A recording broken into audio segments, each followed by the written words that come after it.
All right. All praises and honor and glory give to Mudimu, the creator of all things. My name is Brother Moapare, and in today's video, we'll be discussing that the Bible is indeed Botswana and Basotho history. Okay, this is part 2 of it. Okay. All right. So, and we would like to greet all of you, my Bantu brothers and sisters who are scattered throughout the world. Okay. If we would like to recap on what we spoke the other time, we discussed the first fruits in part 1, circumcision, sayantlo, child purification, widow's garment. All this we verified with the Tswana documents that this indeed are their history and their culture. Okay, so in today we will continue with showing you more of that. Okay, so we will the next point that we'll be discussing is polygamy. Okay, all right, check it out. All right, so just from the scriptures, Judges chapter 8 verse 30, we see that, and Gideon had 70 sons of his body begotten, for he had many wives. Okay, so Ruth 1:4, and they took them wives of the women of Moab. The name of the one was Orpah, and the name of the other Ruth, and they dwelt there about 10 years. Okay, so we can see here that in the scriptures we see a man marrying more than one wife. Okay, and I mean, we talk of Abraham, Isaac, and Jacob. They had many wives. Okay, or they were Solomon, King Solomon, and all that.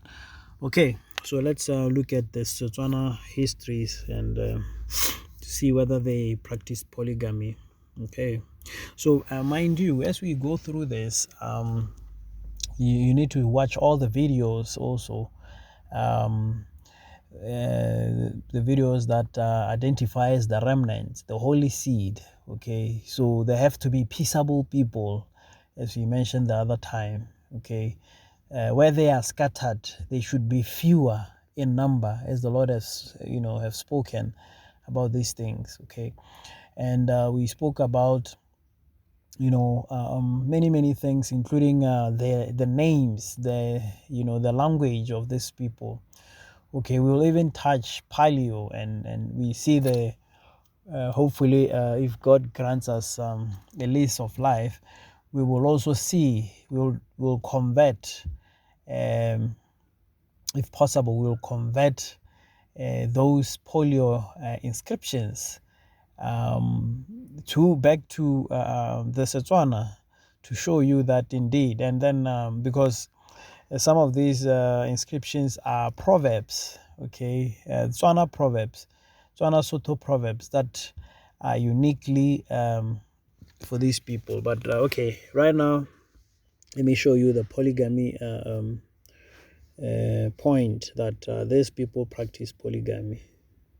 Okay, so here this is CR Konda, the present conditions of the Botswana people. So these were Edomite missionaries who came in and were to see the conditions of whether our people have gone back to their culture and tradition. Because when our people go back to their roots, they become powerful, they become just like a fish under the water, it prospers. You take the fish out of the water, okay, by law, it dies. You detach a tree, from the ground, it dies. Doesn't really matter whether the tree existed for 200 years or whatever years. When they are separated from the soil, they die. If you remove us from our land and the culture, we cannot prosper. And this is the message that we are also sharing to those who are abroad, that you cannot think that you will be blessed in a land that you haven't inherited. Similar to somebody was talking about, they were talking about like comparing a polar bear. A polar bear, it has to be in a snowy and very cold climate. When it gets to the desert, you see what happens. Okay, it dies. Okay, or if he continues to dwell in a desert when he's supposed to be living in a snowy place, then it will inherit curses. Okay, so I don't know why it's very difficult for this, but anyway, let's get to the point. Okay, so this is that. Okay, let's read some of what is written here. I'll start where it is extremely difficult to obtain reliable statistics as to the number of the native population in Botswana land. War has not materially affected the question, and the large natives families under a polygamous system tend to give a rapid increase in numbers. Okay, so all right, so you can see how he continues on talking about the Barolong and other tribes, Batlaping and Bangwatu and so forth. Okay, in this article. Okay, so the remnant are Botswana, Basotho. They were polygamous, and I also have other writings where the missionaries were slowly trying to eat out away the practices of our people. Okay, so that then look at the mess that we are now in. There is gender-based violence. There is where children don't even know who their fathers are, and so on and so forth. Okay, so anyway, okay, let's get to the second point. So the second point is on the weddings. Okay, all right. Okay, so the first point that we want to make with the weddings, okay, or marriages, is that okay, in Tswana culture, the parents used to choose for their children whom to marry. Okay, in fact, it was also generally a commandment that the people should not marry outside the covenant or outside the nation of Israel. Okay, so here is an example in the scriptures. We are at Genesis chapter 24. This is what he says, verse 2. And Abraham said unto his elder servant of his house that ruled over all that he had, Put, I pray thee, thy hand under my thigh, and I will make thee swear by the Lord, the God of heaven and the God of the earth, that thou shalt not take a wife unto my son of the daughters of the Canaanites among whom I dwell. Okay. All right, verse 4. But thou shalt go unto my country and to my kindred and take a wife unto my son Isaac. Okay, so you can see clearly that this was the case. I mean, you could ask yourself, I mean, did Isaac not have any say on whom to marry? Okay, so this was the Tswana Sotho culture. All right, okay, so let's give you evidence of that. Okay, here at this book is Kaulo 10, chapter 10. He's talking on the Lenyalo, the wedding. Okay, this is the cultures of Botswana. Okay, it's a 1985 book. The author is Komotso Mohapi. Okay, all right. So now in the book, we're learning here that okay, I'll just start from line 4. It says Maloba Jale dilo dilo e sa le tsone batsadi ba ne ba tlhophela bana ba bone batho ba ba tshwanetseng go nyalana nabo. Okay, so what it's simply saying is that in the past the parents were choosing candidates for their children, candidates for them to get married to. Okay, so we can see even in the scriptures where Abraham was doing so. Okay, for his son Isaac. All right. The second point, while we are still on the wedding is the Dory. Okay, Genesis chapter 34, verse 12. Ask me never so much Dory and gift, and I will give according as ye shall say unto me, but give me the damsel to wife. Okay, Exodus chapter 22, verse 17. If thy father utterly refuse to give her unto him, he shall pay money according to the Dory of virgins. Okay. First Samuel chapter 18:25. And Saul said, Thus shall ye say to David, the king desireth not any dowry, but 100 foreskins of the Philistines. Okay, so this is evident enough to show you that these people, okay, the children of Israel, of Abraham, Isaac, and Jacob, these people were, it's obviously practicing Dory, okay. In Sotho it's called Bohadi, okay, and Bohadi. All right, okay, so let's continue. Okay, so this word Bohadi, this is the word in Setswana, okay, or Bohadi or Bohadi. Okay, so this is the word. Okay, and let me just read the first line. Kono ya konelelo ya thulaganyo tsa lenyalo ke bogadi. Okay, I think it says that, loosely translated, the foremost important seal of the wedding is the program or the arrangement of the dowry. Okay, so you can see how like as I say, I'm using this book, Tswana culture. Okay, so it's just evident that the Tswana Sotho people, they pay lobola or bohadi, okay, as they say that. Okay, I don't want to get into Strong's lexicon and show you how the imposters were trying to fake our our words, putting themselves,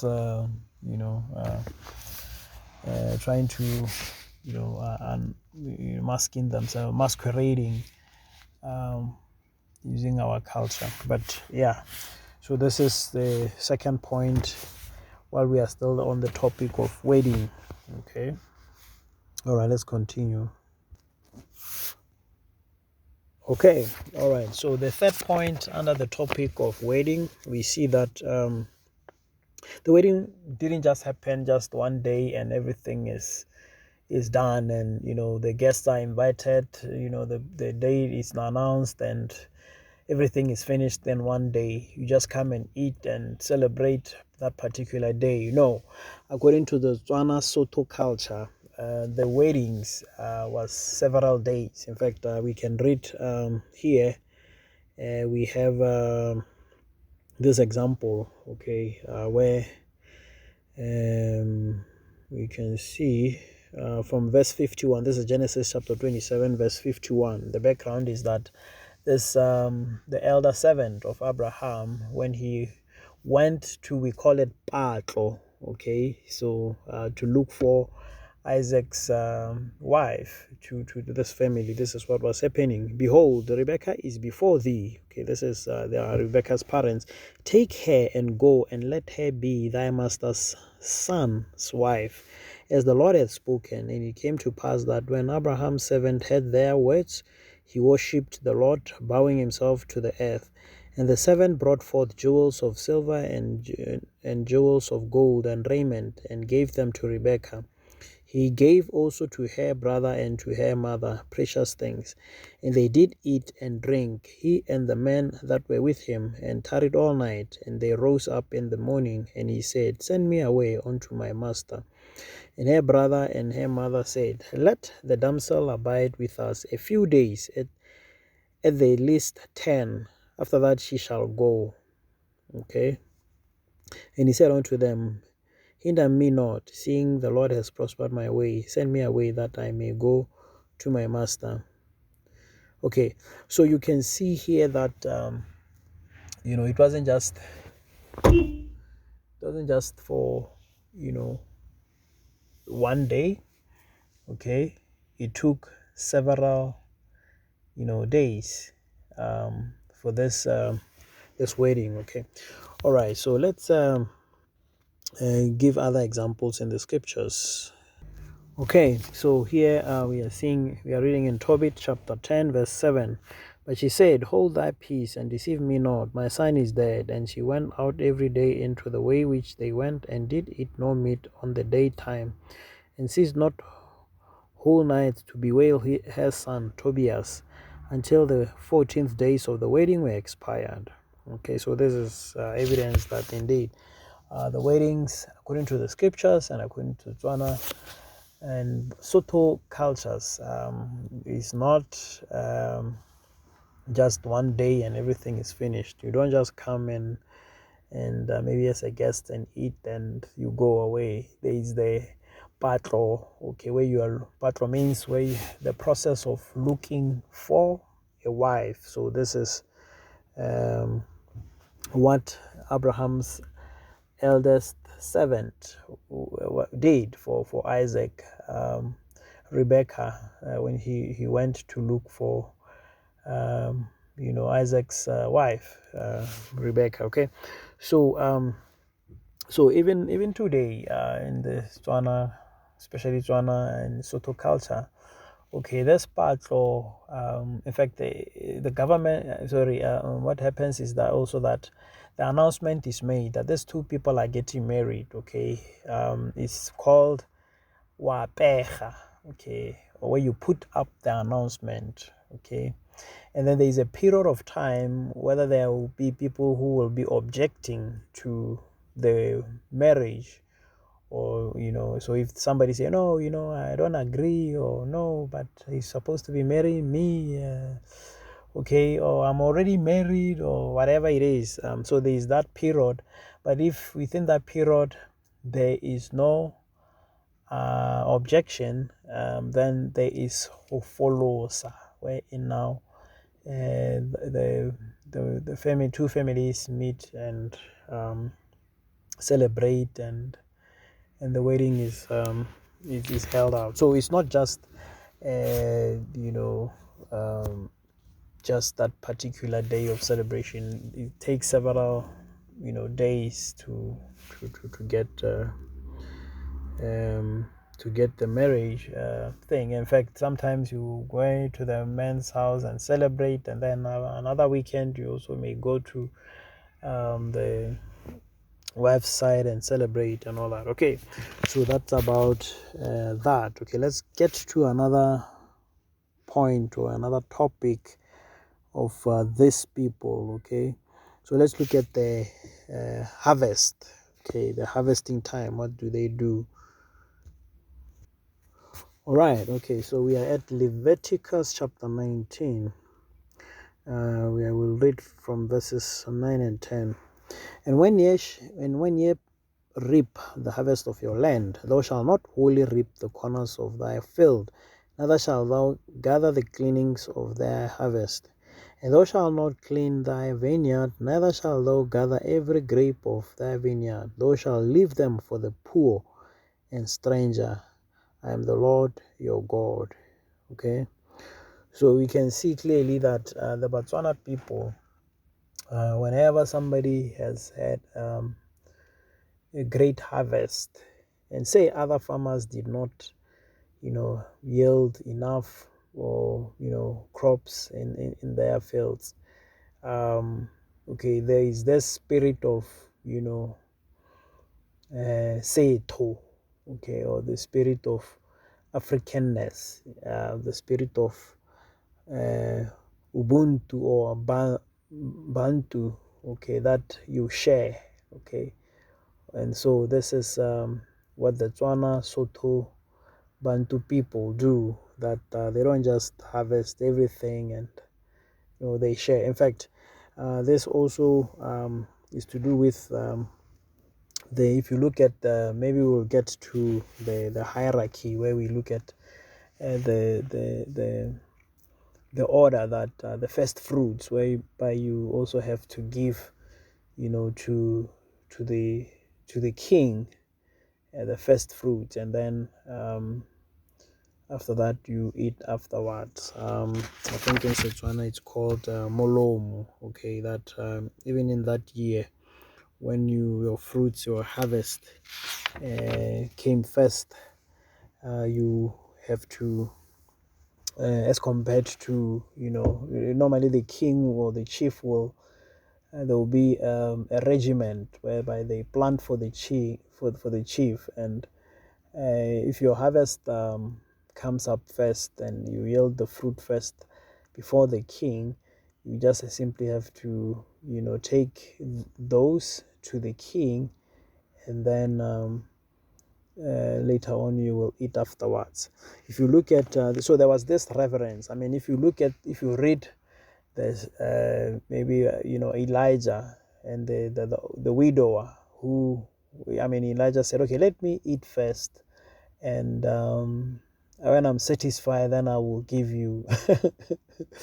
So I mean, it looks, I mean, the story is like strange. I mean, like, is this guy too, I mean, not considerate? I mean, why will he want to eat first? Okay, this was culture that the chief should have a bite first. Okay, so this is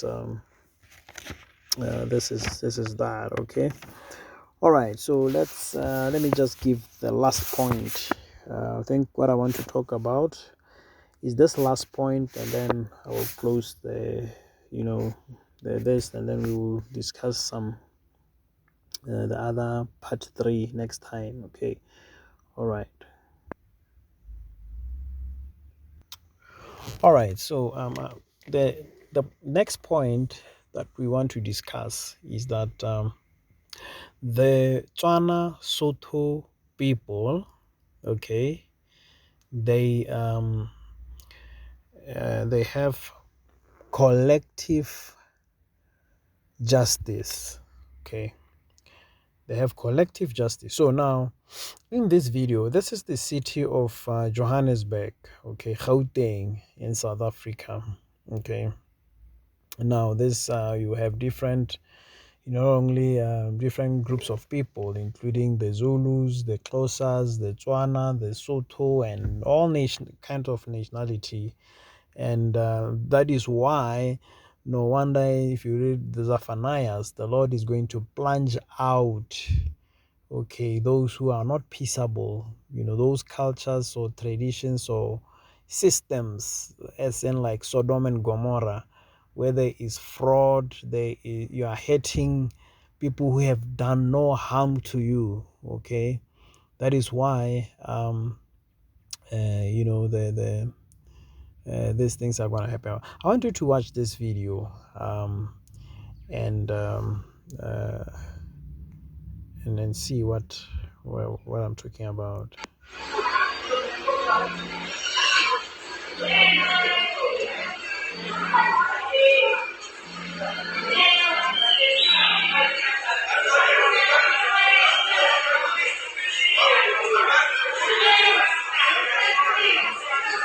Just notice that nobody is helping the poor man.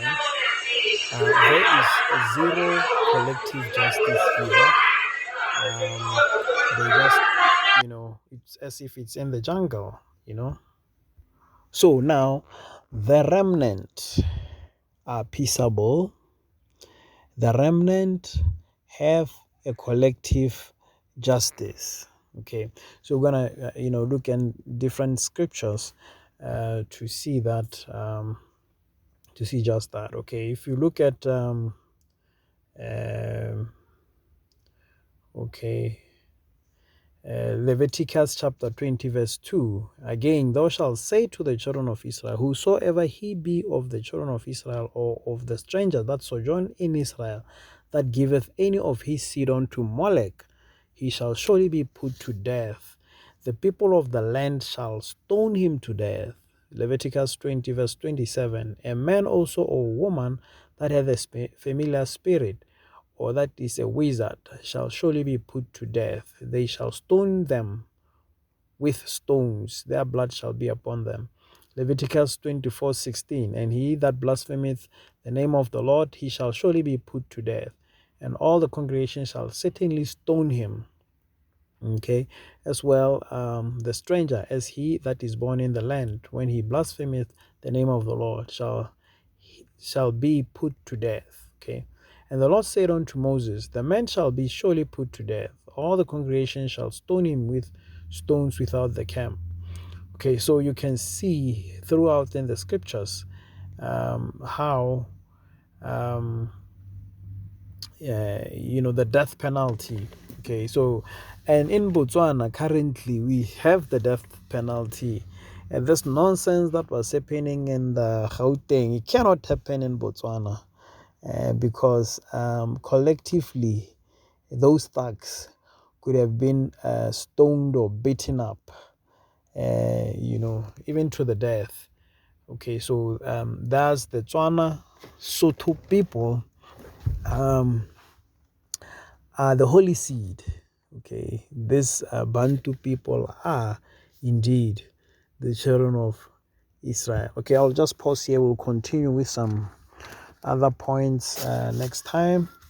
So stay tuned. So we'll be discussing,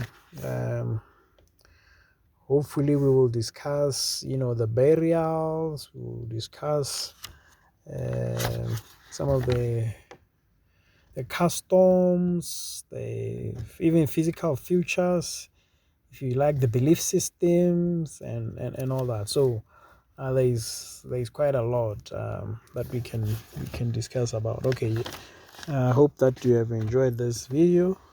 Invite also your friends, your siblings, your relatives, and your associates. Okay, until next time. All right, cheers.